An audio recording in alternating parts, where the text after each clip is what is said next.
Good afternoon, everyone. I am Commerce Next co-founder Veronica Sansev, and on behalf of my fellow co-founders Scott Silverman and Alan Dick, I want to welcome you to today's webinar.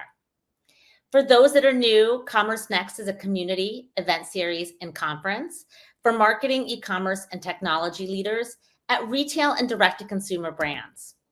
Today's webinar topic is Agentic Commerce, the new era of AI-powered shopping experiences. Now, we've all heard a lot of buzz about agentic commerce. The idea of AI agents making purchases on behalf of shoppers stands to transform the entire e-commerce shopping experience. Not only will agentic commerce change the customer experience, but it's also going to impact how traffic is coming to your site. So Commerce Next wanted to cover this topic so that our community can form their own opinions about what it means for what agentic commerce means for the business and begin preparing for agentic commerce or not. As always, we'll be taking your questions, so feel free to add them to the chat. But first, I want to start with a few important thank yous and announcements in the deck. So first of all, I want to thank iAdvise for sponsoring this webinar. It has been a pleasure to partner with them on this topic. These webinars are made possible through the support of our sponsors like iAdvise. I want to thank our incredible speakers, Ed Billmeyer, Vice President of Customer Experience at Viome, Aaron Magnus, CMO at Full Glass Wine Co., Eric Fong, Lead Product Manager at Daydream, and Mike De La Cruz, President at iAdvise. I also want to thank our team, Alan, Tracy, Corey, Robert, Scott, and Jenny, who've been working tirelessly behind the scenes to make this webinar happen. And finally, I want to thank you, our audience, for joining us today and for joining us on our webinars on a regular basis. So our agenda for today is we're going to start with a presentation on Agentic Commerce by Mike, and then we're going to have some audience polls where we'll ask you a few questions about your perspective on the topic, and then we'll close with a panel discussion with Viome, Daydream, Full Glass Wine, and iAdvise. But first, I want to go through some important announcements. So we are super excited to share that Commerce Next is having a new event called the Post-Purchase Forum taking place in New York City on October 15th. It's a one-day event where we'll cover all things post-purchase, e-commerce, customer service, customer experience, loyalty, and fulfillment. If you are a director or a VP that focuses on this category, you want to make sure you apply now to be able to secure your spot early. We already have attendees from PepsiCo, Sol de Janeiro, Macy's, and so many more. But there's only 150 seats available, so you want to make sure to apply with the link in the chat. So if you missed any of our past sessions or if you want to brush up on any topic, our YouTube channel has a wealth of information. There are over 500 videos available covering digital commerce. You can find them at youtube.com/commercenext, and you can see our entire video archive there. Now, don't worry if you miss anything. We record these webinars. We usually make them available by the next day. I'm going to quickly show you where everything is on the screen, and then I'll hand it over to Mike for the presentation. So first of all, the main panel for interactivity is on the right of the screen. That is where you can chat, so you can engage with other attendees or give a shout out to our speakers. But if you have a question, we ask you to use our QA tab. And as you know, we love questions at Commerce Next. We want the audience to be an active part of this webinar. We know this is a hot topic and you all have a lot of questions about it, but we would like you to put them in the QA tab, as that will help us understand which questions we should be asking our panelists. It's a great opportunity to get your questions answered by experts who really have spent some time thinking about the topic. And then in addition to that, our QA tab has some additional functionality, lets you upvote the questions, and that just helps me prioritize which questions I should make sure we squeeze into this webinar and get answered live while we have the panelists available. Now, later on in the webinar, we'll have polls. The live polls just pop up right on the screen, but you can see the final results in the polls tab. And then finally, the last tab in this kind of interactive panel is our handouts tab. And in that section, you'll be able to download the slides from today, as well as a couple of handouts from iAdvise. And of course, if you're watching this on replay, you can find the handouts at the bottom of your player. So now I am excited to introduce Mike De La Cruz. He's the President and Chief Strategy Officer at iAdvise. He's going to share an overview of where we are with Agentic Commerce and what it means for retailers and brands. It's with great pleasure that I welcome Mike. All right. Thank you, Veronica. Welcome, everybody. Nice to see everybody here. I'm Mike De La Cruz, President of iAdvise, and we're going to be talking about Agentic Commerce today, not just here, but this panel. It's going to be awesome. Terrific panelists. And just a quick level set on what the topic itself. We're going to keep it super simple, right? This is Agentic Commerce, and it's really when AI agents are doing more and more of the shopping on behalf of the consumer. So that's really a simple concept, but super cool topic. That doing more and more of the shopping for the consumer goes from discovery through consideration to purchase, kind of all the way through in different combinations. All right, so we're going to be talking about that. I'm going to kick off with a point of view that Agentic Commerce is here, that merchants must adapt, and they are adapting. And I'm going to share some insights into merchants that are adapting to Agentic Commerce. Hopefully give you guys a couple of nuggets to think about and to think about implementing with your organizations. Okay, so why do I say Agentic Commerce is here? Well, here's one sign, okay, just one sign. Shopping no longer starts with a search, which we've kind of accepted as a very, very common way to start shopping, even as consumers. And it now starts with an AI assistant. What we mean by that is that consumers are very likely now to start with ChatGPT or Perplexity or Gemini or another AI shopping assistant. In fact, multiple AI shopping assistants to begin their journey, to look at what to buy, to compare products, and really who to trust. Okay. And I know we're going to look into some data in a minute. This is just the first signal. But if you have heard from somebody lately, kind of an admission that, hey, I don't even use search that much anymore. I start with ChatGPT or Gemini or an AI assistant. It's not really a big surprise, right? And we're starting to hear this again and again because there's a change in consumer behavior. So more on that in a minute. Okay. Show me some data, Mike. Okay, so that's kind of what we're hearing, what we hear from people, what it feels like. One data point, well, actually, it's a trillion data points. This is from Adobe. Adobe Analytics, they did a pretty cool study, a trillion data points. It's how many visits they looked at to US retail sites. So it's a US topic along this. And they saw the first real material surge in traffic coming from AI assistant as a source. Okay, pretty cool. It's grown a lot. Now it's still moderate in the overall traffic, but you see tremendous growth, and it was the first time it really showed up in a big way in Adobe's data. And it's pretty interesting. Of course, it understates the influence of AI assistance on the shopping process, because this is measuring click-throughs to the retail site. So, but nevertheless, it's very, very insightful, And you want to think about this growth kind of like in relation to Moore's Law, right? Moore's Law was chips were getting more powerful every 2 years. Right now, we're seeing tremendous power in AI assistants that we're using day to day. And you also see the doubling of the generative AI traffic coming to US retail sites every 2 months. So it's like Moore's Law, but a lot faster, okay?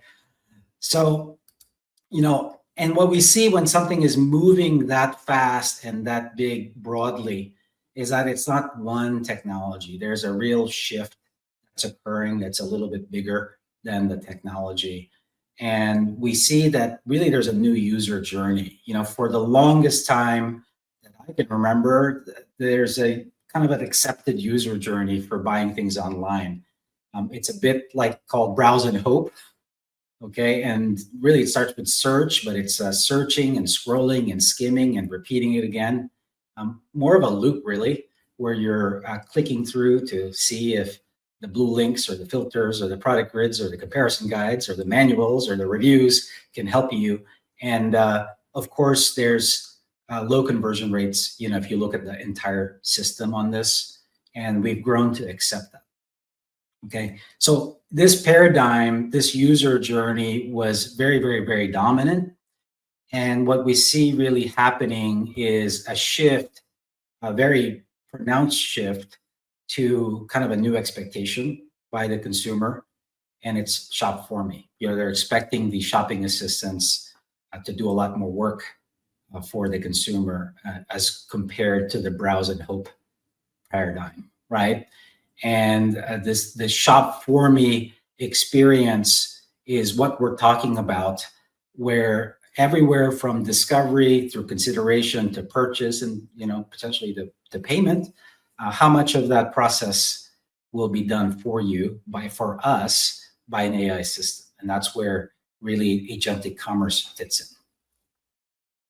Okay, so there's a big shift from where we were in the past to shop for me, and it's clear that merchants must adapt to this new journey.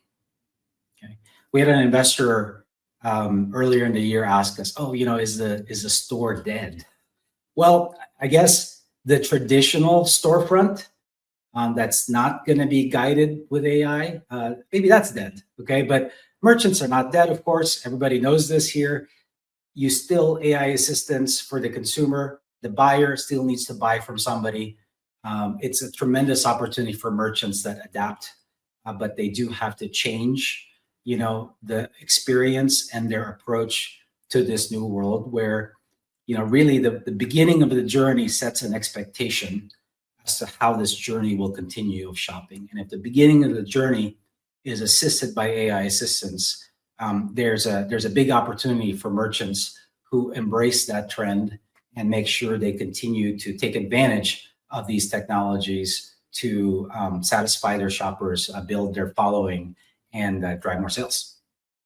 Okay, there's a great stat here, by the way, from Capgemini. Of course, this was last year, so who knows what this number is, but in a survey, they surveyed 12,000 consumers in 12 countries and found that 71% of consumers want to use generative AI to shop. And specifically, they wanted AI integrated into their shopping experiences. So I wonder what that number is now if you were to take that poll.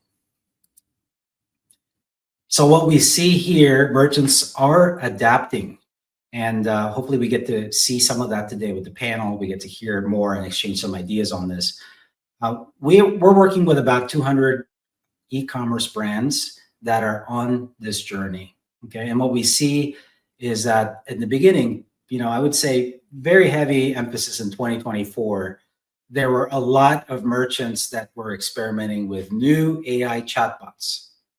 Okay, that means we're taking generative AI, we're making them kind of early shopping assistants by being able to answer questions that shoppers might have.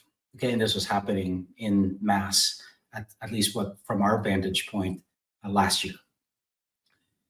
And what we're seeing now is a shift and kind of breaking out of these text-based exchanges into more shopping type experiences, sales-oriented visual with AI shopping assistance. So we see a big change.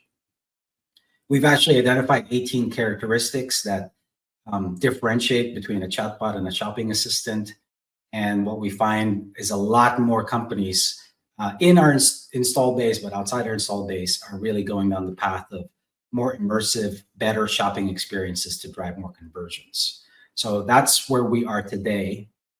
And I'm going to share some insights into some of those journeys today and what merchants are seeing with that shift. And more importantly, it gives us a little bit of a glimpse into tomorrow, where we really see this AI shopping assistant becoming the new storefront, the face of the store, as the store prepares for consumers, shoppers that are used to working with AI shopping assistants, to AI shopping assistants themselves. You're going to need an AI storefront, and we see that the AI shopping assistant actually becoming the storefront and merging with that. Okay, three key insights from these retailers that are making the move. A lot more engagement, when they move to these shopping assistants, a lot more engagement on their shopping pages where you have proactive AI prompts and passive chat bubbles as a contrast. We see almost a 10x engagement there. And then in the first half of this year, we took a look at all of our customers that did A/B tests. Typically, they're in the second phase of their deployment, so they're more broadly used across their site and their shopping experience. We saw kind of a nice range of 3 to 6% in terms of incremental revenue lift. Okay, so with that, we covered a lot. The point of view that Agentic Commerce is happening now. Merchants are adapting, some insights into them. Just leave you with one takeaway, and what we really see is this AI shopping assistant is the new storefront.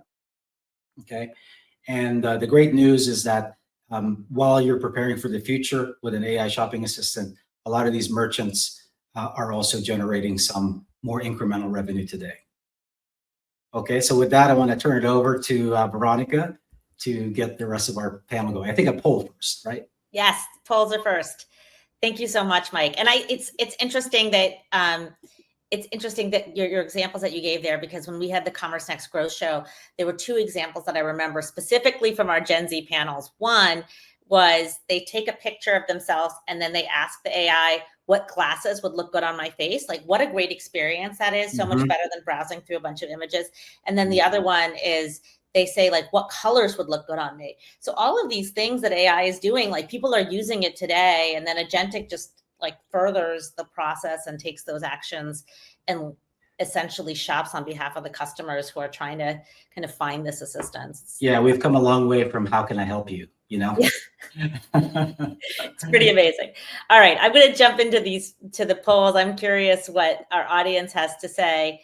The first poll question is, when will autonomous agent traffic, and what we mean by autonomous agent traffic is when AI makes the purchase with minimal human input, when will autonomous agent traffic reach 25%? Your options are end of 25, end of 26, end of 27, or 28 or later. All right, so this is amazing. So 45% of you believe that agentic traffic will reach 25% of sales by the end of 2026. So 42%, almost half. The next one is by the end of 27. We have a few optimists who believe 11% believe end of 25. And then I guess we have about 15% of people who believe it's 28 or later. So super interesting to kind of see those results. We'll close that out and go to the next question. Our second question for the retailers and brands that are on the call: how prepared is your website for AI agent visitors? A, very prepared. B, somewhat prepared. C, getting started / planning. D, not prepared at all. No changes made so far. All right, so more than half of you are getting started, 51%. The next kind of highest one with 31% is not prepared at all. And then we have somewhat prepared. And we have a few people who are very prepared. I'm curious who they are. If you're willing to raise your hand, I'd love to know what you've done to prepare. It's amazing, given how new all of this is. Now, the third question and the last question is, how do you feel about agentic commerce overall? Do you believe it's a significant opportunity, a bit of an opportunity, neutral, a threat, or a significant threat? I love this. This is a group of optimists. 38% believe it's a significant opportunity. Another 32% believe it's a bit of an opportunity, 18% neutral, and really combined, only 16% of you view it as a threat. And I think that that's a great way to look at it. It's really, like, the AI is not making the products. The AI is just changing the front end interface with how consumers are buying the product. So really interesting to see everyone's answers. Now, at this point, I want to bring on the panelists because I'm curious to hear what they have to say about all of this. This has been a pretty new and exciting topic. Welcome, everyone. How y'all doing? We met Mike earlier. I want to start with Ed, Aaron, and Eric. If each of you could introduce yourselves, your companies, and your respective roles. Ed, since you're on the top for me, why don't we start with you and then go to Eric and Aaron? You got it. Ed Billmeyer, I'm the Vice President of Customer Experience at Viome. Viome is a different company. Literally, we use AI to analyze your RNA in your body, determine what supplements, nutrients you need, and design supplements for you specifically. We're getting into some really cool areas. So, for example, we're working with Scripps to validate our findings around cancer detection for colon cancer. It should be done by the end of this year, and it's going to be a huge opportunity to get ahead of big problems like that. Awesome. Eric, you want to go next? Sure. Hey everyone, I'm Eric and I'm a product lead at Daydream. And at Daydream, we're building the first AI-powered conversational shopping platform that is exclusively focused on fashion. So I think this is where you can go and chat to shop with our agent or your personal stylist, who then helps you find things that you love. And it does the work for you, so you don't have to have 50 open tabs, spend hours trying to find that perfect dress or pair of jeans for the upcoming party. And we just launched our public beta this past June, so I encourage you to check it out.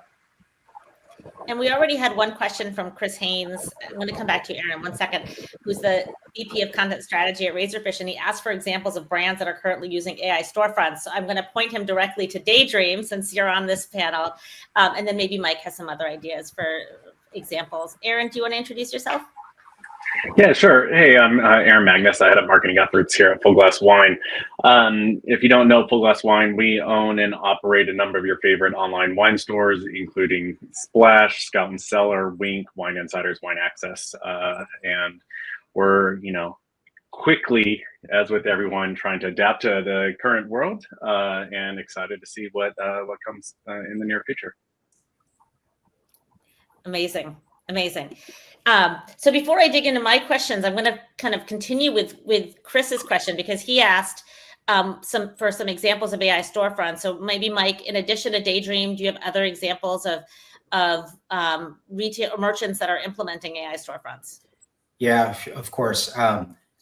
So everybody look at Daydream. So Eric's here. We'll be talking about it. So everybody should look at Daydream because it's AI native, or this agentic commerce native. It's like starting from scratch with a storefront, which is the face of the store that's agentic. So definitely take a look at it. I love it. So a couple of things, as people are going through, they're good examples. So Viome, take a look at Viome. Take a look at some of their product pages. Take a look at some of the listing pages. See what agentic means when there's AI that's prompting some good dialogue. What we can do, Veronica, is actually maybe in the material for this, add a list of links where people can just try out things. So just so everybody can check it out. But we got Viome here, we got Daydream here. So I think we're gonna get a lot of more of that as we go on. Awesome. Now, Ed and Aaron, can you guys, and I'll start with you, Ed, can you share a perspective on how you see agentic commerce impacting your business in the next, let's say, 2 to 3 years, which is interestingly enough where most people think it's going to start becoming a material part of the business, and also just share where you are today along that journey of getting ready for agentic commerce? I think these are some great questions.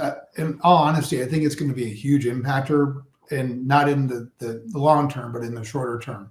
We've deployed iAdvise, and actually we've got it stood up. Today, we get about a 6x increase in conversion when people engage with iAdvise versus just coming to visit the site. And the agentic side of it, the AI piece, is able to answer around 95% of all the questions completely by itself with no assistance. But it actually is having a huge impact. I do believe that is going to evolve rapidly. It'll be interesting to see how the storefront changes completely in the near future. We have an incredibly complex product. So you literally take, samples send in a test kit to us, get the results back, which then interprets and gives you tremendous detail. What do you do next? AI could literally say, aha, based on this, here's what you do. And it could 100% insert in the purchase funnel so that you're giving it those answers at the right point. A lot of times people are skeptical because it's so much information with so much detail that they don't know what to do. And so I really, really believe that this type of a tool could bridge that gap. We're also using something that is both purely customer facing as well as agent facing. So iAdvise has this great capability where as the conversation is going back and forth, it'll actually suggest answers, because customers will ask incredibly detailed questions about the results or about a specific study they may have found elsewhere. And literally that tool will help the agent so they can go, boom, here's your answer. They, of course, validate it and feed it to the customer. The difference is that it literally lasts 3 weeks, 4 weeks. All of my agent interactions have had 100% satisfaction. So you can't get much better than that. And that's very much tied to this tool's capability to understand the conversation, read our data structure, and feed them suggested answers, which they then leverage to build the conversation and promote sales. Yeah, fascinating. And you know, Viome's obviously a complicated product. You're sending someone a test kit and then ultimately kind of directing them into products that would fit their needs. I think, Aaron, like, you know, wine is not quite as complicated, but people have a lot of questions about the wine they want to buy and what's right for them. You know, how are you guys looking at agentic commerce and how are you preparing for it? Yeah, I'll sort of start with, where we're at today. Think of our marketing stack as like a traditional DTC brand. So with that, we have the beauty of relying on these platforms to, really lean into how they're approaching AI and AI challenges in the near term and in the future. But then it's on us to figure out, how do we deal with all this, right? So to level set for everyone in the place, in the audience, on the brand side, we're trying to figure out what's the best way to use AI for content creation. What's the best way to use AI for analytics? What's the best way to use AI for, site updates? What's the best way? So we are trying to tackle AI from so many different angles.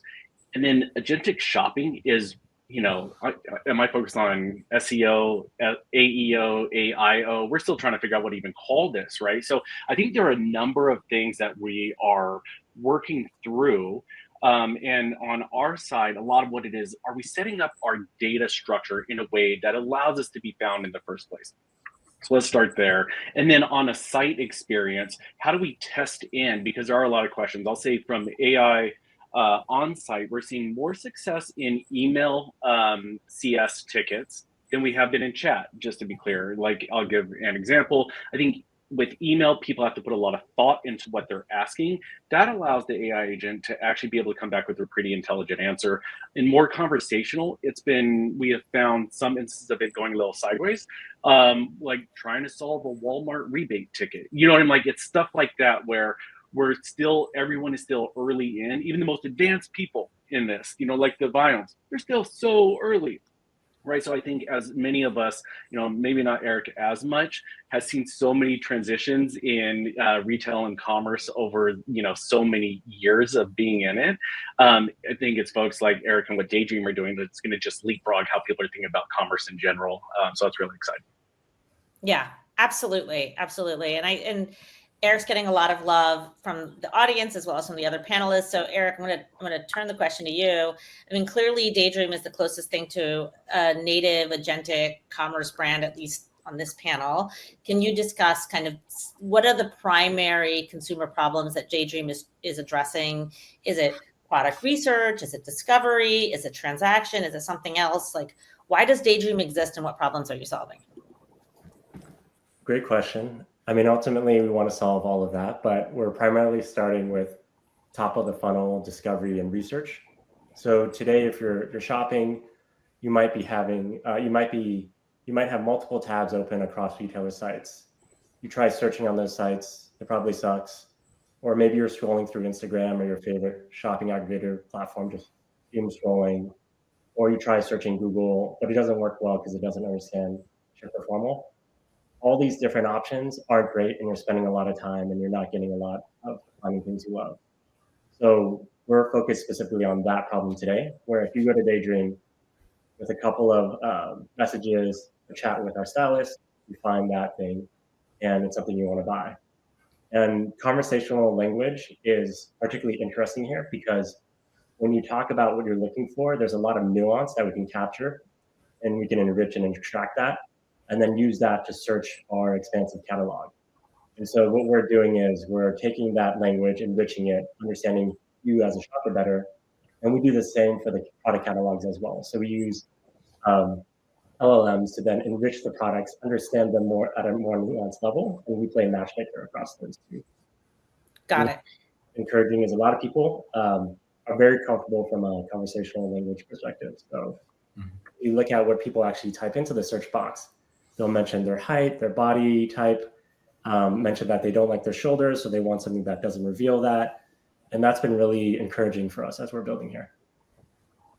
Yeah, as I was kind of getting ready for this webinar, I was listening to Scott Wingo's Retail Agentic podcast, and he was talking about, when you're using natural language, how much more information customers put in. Like you gave the example of, I don't want to show my shoulders, but people are like, they're kind of almost talking to the agent as if like search is just a few words, but when they're chatting, they're giving all this information to help kind of improve the experience.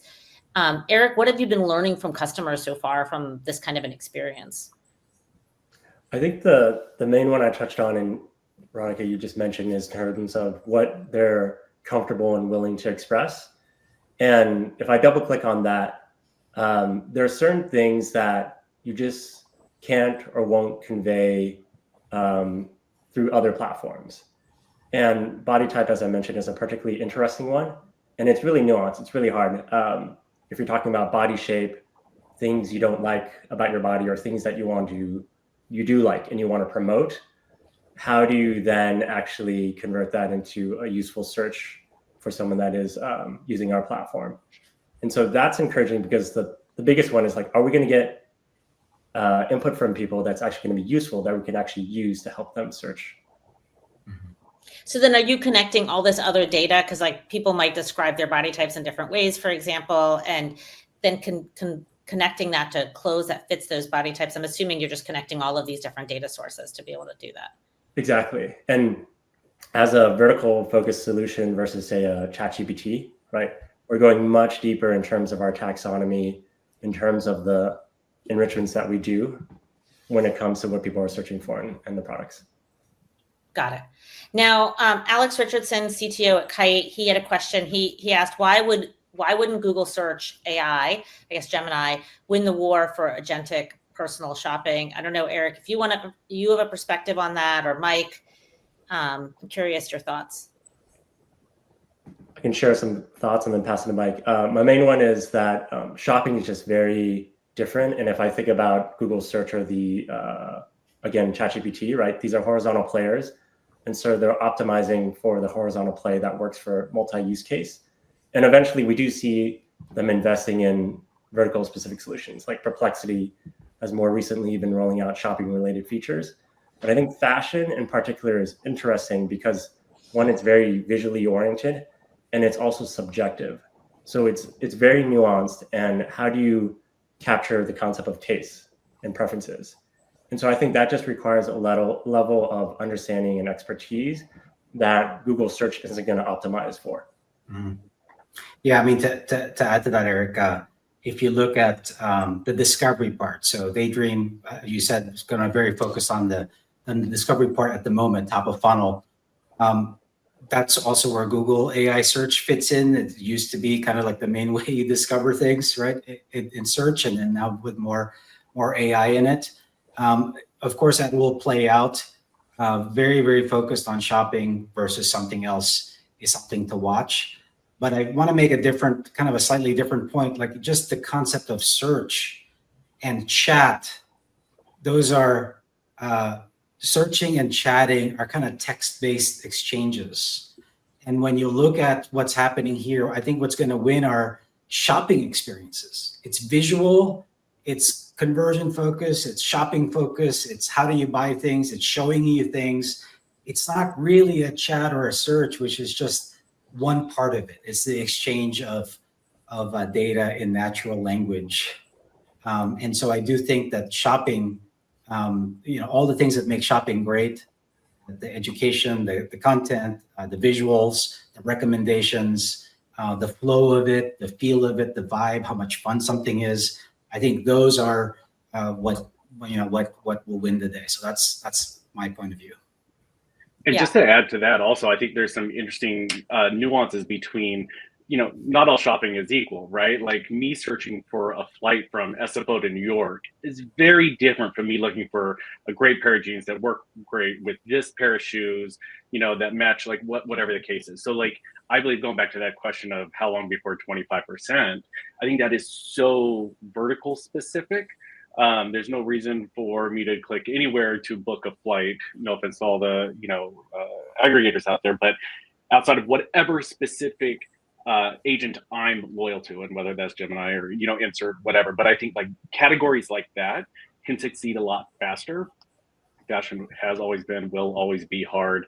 I mean, I used to be in marketing at Zappos 100 years ago, and it's been the same conversation forever. Like how do we find the perfect pair of jeans for her, right? So it's like that challenge, and to see here we are 20 years later, super smart people trying to tackle it. I think it's exciting. But yeah, these different categories are really interesting, and Viome, what they're doing with the data on that comes out from the test results. That is so interesting. So I think it's very nuanced based on what category you're in.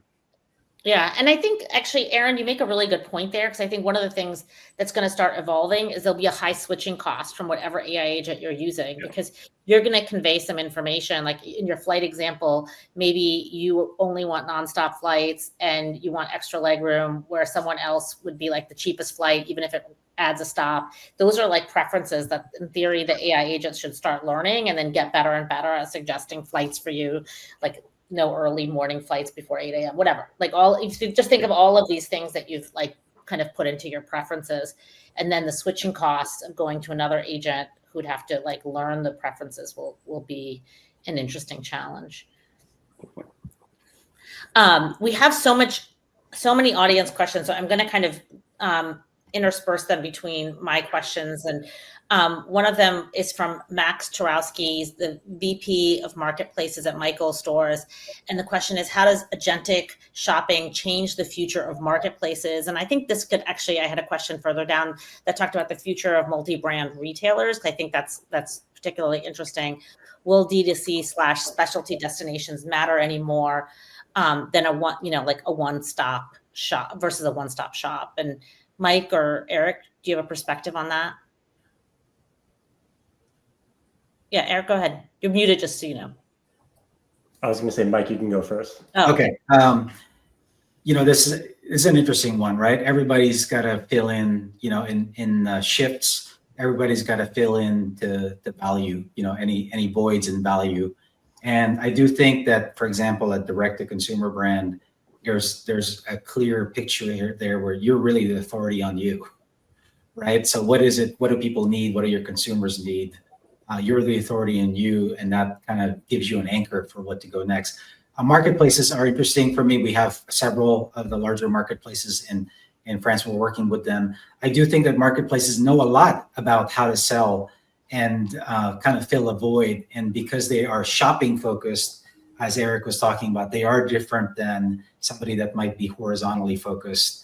And I think that's really the game here, is that how do you find and articulate and add the value that you were adding before in this new world? And there's a shift there. And I would say it's a big shift that has to happen on the marketplaces front, but it's not necessarily that it's going to go away. Yeah, I would plus one to that. I think if I think about most marketplaces, it's really around the size of the catalog, all the products you're putting together, and then the curation aspect you put in place. And there's a tension with agents or AI, right? Because they're fairly good at both of those. They can access a lot of things, and then they can help filter the signal through the noise. And so if I'm a marketplace, I'm thinking about what are the additional value adds that I have on top of that. Or also thinking about just the user and understanding the user more deeply. So if I have more of their transactions, how can I use that to inform how I'm curating, presenting products to them? I think that's the interesting point there is, particularly like let's use wine space. 80% of people, they go into to buy wine and they have a price point and they have a color preference. Then you add a little bit more that may know the varietal that they're looking for. But we have all the data. We should get smarter to be able to tease out, oh, the sage leather notes from these specific wines that they rated highly. Then how do we curate a better experience for that customer when they are either coming back or pushing notifications? So I think part of it is, one, setting up for new visitors in a interesting, intelligent way that brings people an engaging moment. But then the real unlock for marketplaces or multi-brand retailers is really, how do we use that? And then how do we make that a better experience for bringing people back for things that they don't even realize? Yep, absolutely. I want to kind of go back to discovery for just a second and then come back to kind of how we're getting ready. We talked about marketplaces specifically, they've been in some cases like storefront gatekeepers, but how do you think ultimately, and Ed, I want to start with you on this one, how do you think agentic commerce is going to change how people research and discover products they want? Does it change the role of like some of the traditional gatekeepers like Meta and Google? Like how does discovery change in this agentic world? To be honest with you, I don't know how those organizations exist in the future with their current model. I think it'll have a huge revolutionary type change. I'm sure that they'll adapt within their processes, but even thinking about a brand website. So if someone does come to your brand website, if we look at our existing website today, it's designed around traditional commerce. How do you actually inject AI into the actual user experience? We're doing something very interesting with the tool we have in place today, where we're trying to, based on the section of the page, interject common questions that we know that typically people have. That's a way to kind of get them into the AI conversation. But thinking about customer experience and depending on their comfort levels, again, that's simple bubbles. You click on a bubble, get your answer, and then you can ask more questions. But if you're going as far as like with Eric and his team, what they've built, that's like a huge revolutionary change. And so we'll have to really think through about how could that live on our site? Do we mirror it? Do we have a section of the site? Like I think about it from us, I've got a stomach problem. If you come to a site, how do we make it super simple to get into, hey, here's your solution to the stomach problem, and here's what we recommend, versus marketing, which is kind of what we do today. Yell, get more specific faster. That's what we need to figure out how to do. Yeah, absolutely. Eric, any thoughts on your end here? Not much to add. Maybe I'll just connect what Aaron and Ed mentioned. So as Aaron mentioned, if you have the user preferences in the history, right, and then you're good about identifying the problem, then we move from you even having a conversation to the agent's more proactive. I already know in your calendar, you've got the wedding coming up. I know you like this kind of dress, right? It's at your doorstep the next day. So that's all I've got to add to that one. Absolutely. And I think that's a great addition. I think there's all information and context that I otherwise is not available. Let's talk about like what you're doing to get your site ready for AI agents. Galia, Executive Director at Velocity Digital, her question, this question's been upvoted. It says, what's a high level framework to create an AI shopping storefront, and what's the best way to speed to market? I don't know if anyone wants to raise their hand to answer that question. So what's the high level framework for creating an AI shopping storefront, and what's the best way to get to market fast? Yeah, maybe I can volunteer a start to this framework. I think we got great panelists, but the start of this framework is if you don't have an AI shopping assistant, there's a very clear start. I think you want to embrace this idea that you want to put an AI shopping assistant on your site. It should be about selling and about better experiences. It should be visual. You can take a look at Rufus. It's kind of embedded, in Amazon, or you can look at Daydream. You can think about how that would be for your site. Embrace some kind of a shopping assistant, because that's going to get you ready. You're going to think about how your data has to be. You're going to think about your value proposition. You're going to think about, what that maybe a multi-brand retailer doesn't know or Google doesn't know, and it's going to make you ready. And when there is a time, I personally think there's still going to be a lot of shopping to the consumer, but a time that you've got agents that are doing the shopping, well, you're going to be ready for that too. So I feel like that's a very good place to start. Having an and AI also agent. just you'd probably just add, right? But like, you need clean data. right? Like that has to be important. How do we think about meta fields? How do we make sure that things are structured in a way that makes sense for these tools to use? Because you even brought up like Rufus and Sparky. I don't know about anyone else.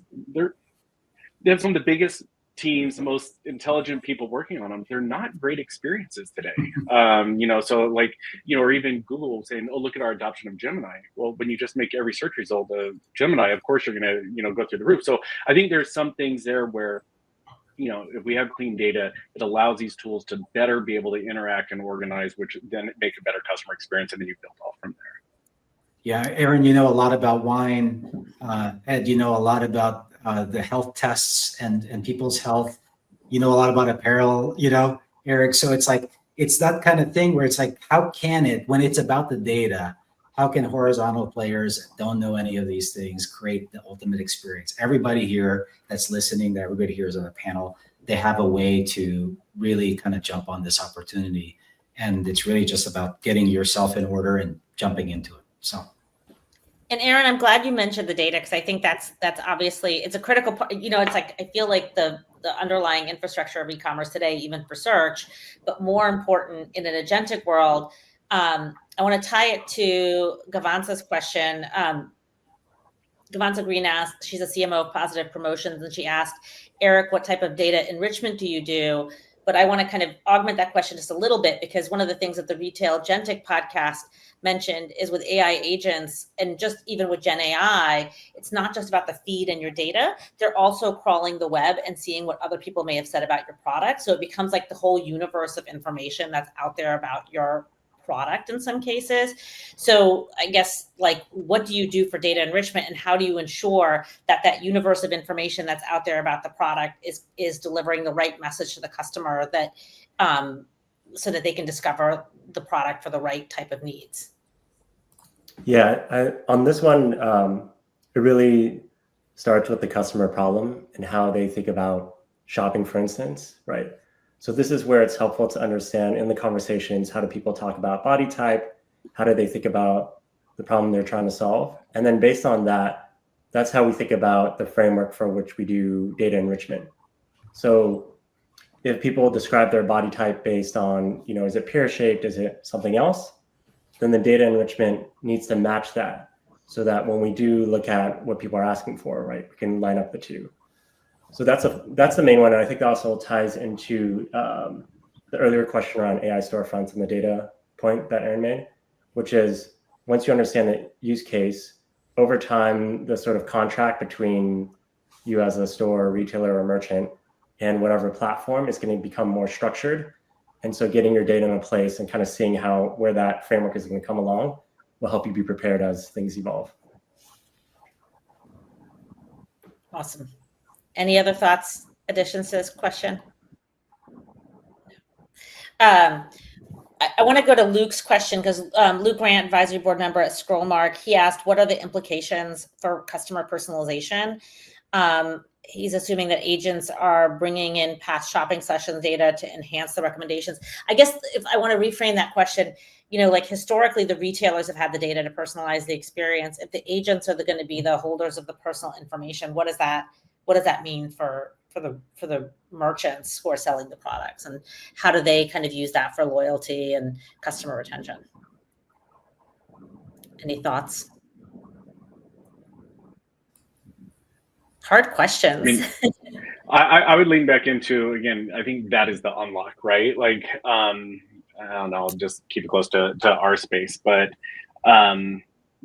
we might be able to infer what people's diets are, what they like to make for dinner, how frequently they have group gatherings, consistently around, here's a great single bottle of high value wine, or here's a pack because obviously there's a barbecue coming up that, you don't really want to think about what your guests are drinking. So like, I think it comes down to, on our side, as a brand, how do we take advantage of the information that we have and create great experiences so that the customer doesn't even know right? Like in a perfect world, they don't know. It's like when you go into your 100 years ago, I'm sure people went into stores and the person knew your name and then they welcomed you and they knew exactly what you wanted, right? So I think the unlock happens when you go to a website or an interface and it knows what you are looking for based on all the previous information that you've already told it. So it should know that, well, you need an outfit because you've got your wedding coming up.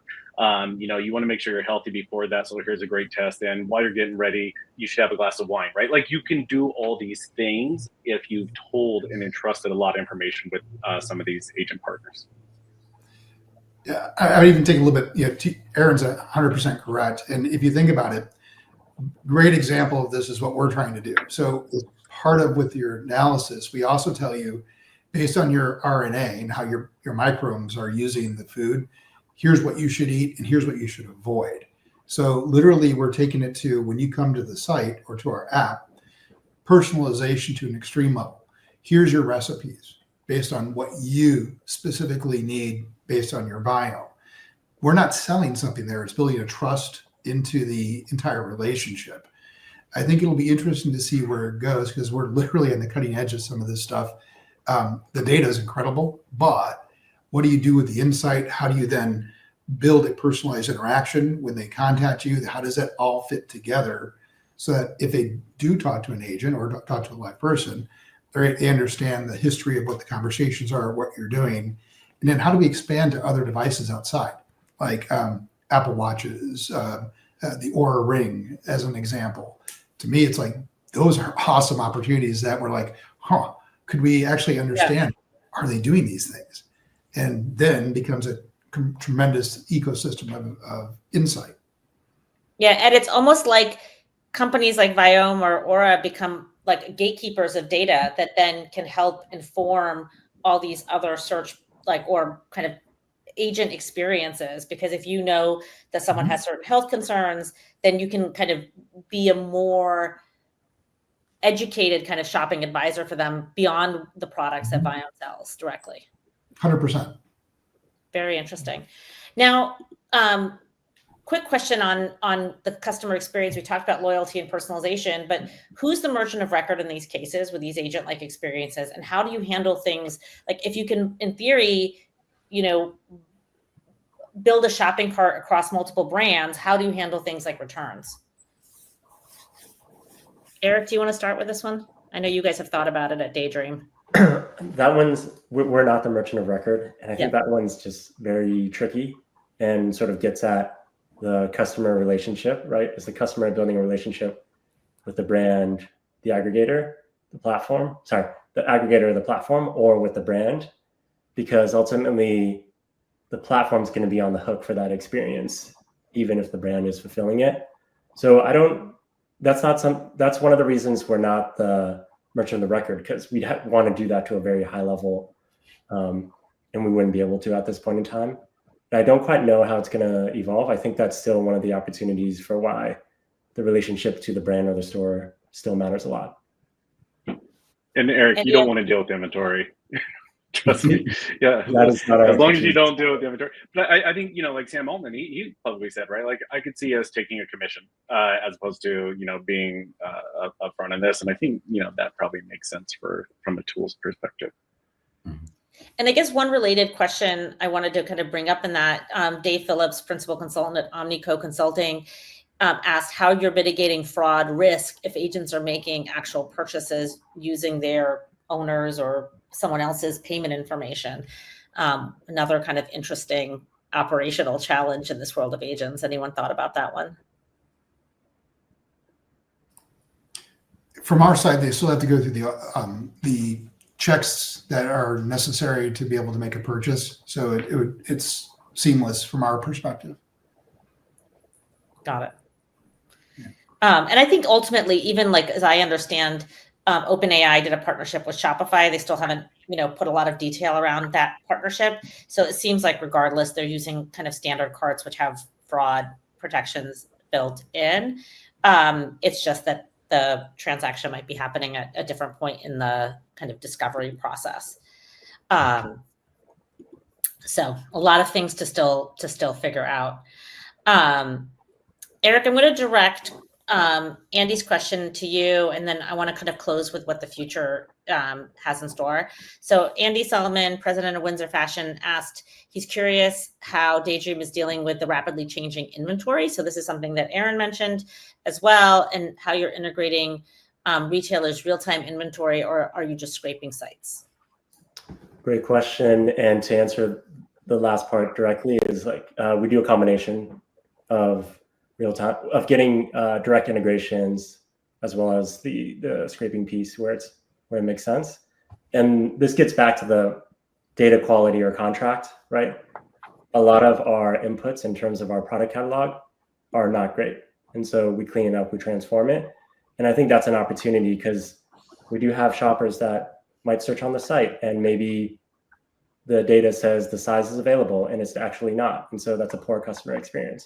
And so that's something we work closely with the brands to close the gap on the data quality and the real-timeness of the data. Awesome. Well, I want to, for the last question, we have so many audience questions, and I apologize in advance for us not being able to answer all of them. I want to take a moment just to look into the future and ask all of you, what do you think the timeline, the audience gave us their thoughts on the timeline for Agentic Commerce. What do you think the timeline is for Agentic Commerce? When will it be a reality? And I'm going to add one more. What aspect of Agentic Commerce are you most excited about? And Ed, I'm going to start with you. Honestly, I think it's now.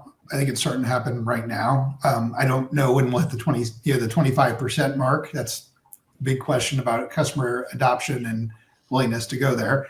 And what was the second question? I'm sorry. When will it be a reality? And then what are you most excited about when it comes to Agentic Commerce? To me, it's about the possibility of engaging people differently. So today, when you go to a site, any site, not just Viome or anything else, there's so much information. And typically it's a marketing page, which is 5,000 feet long, where if you want to find that detail, it's on the page, but it's buried.